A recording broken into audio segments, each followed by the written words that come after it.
Assalamualaikum warahmatullahi wabarakatuh.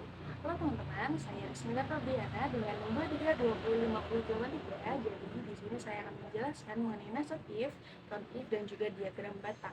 Nah, yang pertama itu ada tujuan. Jadi tujuannya diadakan video ini itu untuk memenuhi tugas dari mata kuliah aplikasi komputer. Yang kedua itu untuk membantu memahami dan juga menguasai apa saja sih fungsi penting dalam Microsoft Excel. Nah, contohnya itu seperti tema kita pada kali ini, yaitu list if, count if, dan juga diagram batang. Yang ketiga itu untuk menyajikan data secara visual agar mudah dipahami. Nah, selanjutnya kita akan menjelaskan mengenai nested if. Jadi, nested if sendiri itu adalah penggunaan beberapa fungsi if di dalam satu rumus untuk membuat lebih dari satu kondisi yang cocok digunakan untuk mengelompokkan nilai. Nah, misalnya itu menentukan kategori A, B, C, ataupun D berdasarkan skor. Nah, untuk cara kerjanya sendiri, Excel itu akan mengecek kondisi pertama. Jika benar, akan menghasilkan output 1. Nah, jika salah, maka akan melanjutkan ke if berikutnya. Begitupun seterusnya sampai kondisi terakhir. Nah, untuk rumusnya sendiri, itu ada if buka kurung A2 lebih dari 90, berarti itu sangat baik.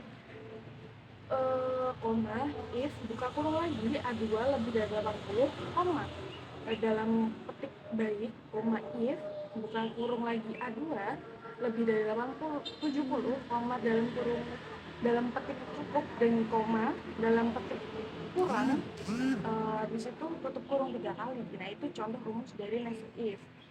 Nah, bagaimana sih penjelasannya itu? Penjelasannya itu, jika A2 itu lebih dari 90, berarti itu sangat baik.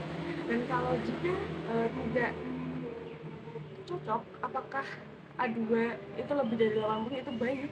Jika tidak, maka dicek lagi apakah A2 itu lebih dari 70. Kalau 70 berarti cukup.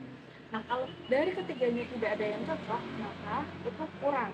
Jadi bisa seperti itu. Nah, selanjutnya, slide selanjutnya ini merupakan contoh. Jadi Jaden, misalnya ini Jaden, nilainya di rata-rata itu 83,25.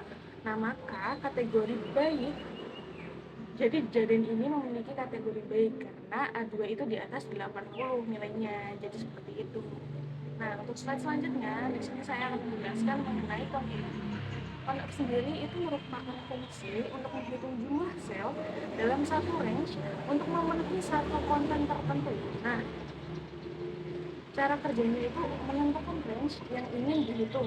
Yang kedua itu menentukan kriteria, misal nilai lebih dari 80, seperti itu. Nah, yang ketiga ini Excel akan menghitung berapa banyak sel yang memenuhi kriteria tersebut. Nah, kalau untuk rumusnya sendiri itu konflik buka kurung B2 titik 2 B21 koma dalam petik lebih dari 80 tutup kurung. Jadi itu seperti itu ya. Nah, yang selanjutnya saya akan menjelaskan mengenai diagram batang.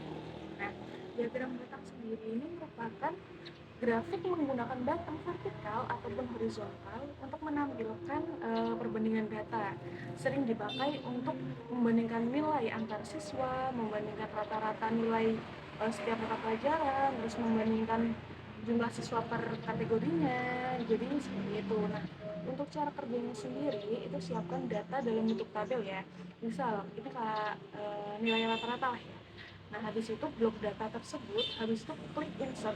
Nah, habis klik insert nanti ke kolom chart, habis ke kolom chart nanti ke cluster kolom. Nah, seperti itu. Nanti kalau sudah, Excel akan membuat grafik secara otomatis.